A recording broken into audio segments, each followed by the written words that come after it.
За сайн байцгаана уу. Та бүхэнд нэг модоо яаж усалдаг талаараа харуулъя гэж бодсон юм. За энэ алхах дээр 2 настай хүүхрийнүүд 5 сарын сүүлээр тарьсан. За энэ алхах дээр нөгөө туслын услахааны систем байгаа. Энэ бол дороо гээд 2 цоолцсон. Энэ тагаар нь султгаж шангалаад туслаараа гоожулчихна. Энэ алхах дээр яг зориултын туслын автомат систем. Ундааныхаа савыг аваад усаа хийгэлээ. Буцаагаад энэ дээр суйрлууллаа.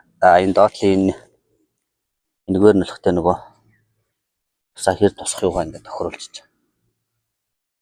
За ийм байна. Тэгээд ер нь туслын услахааны систем маш үр дүнтэй байдаг. За энэ хоёр агч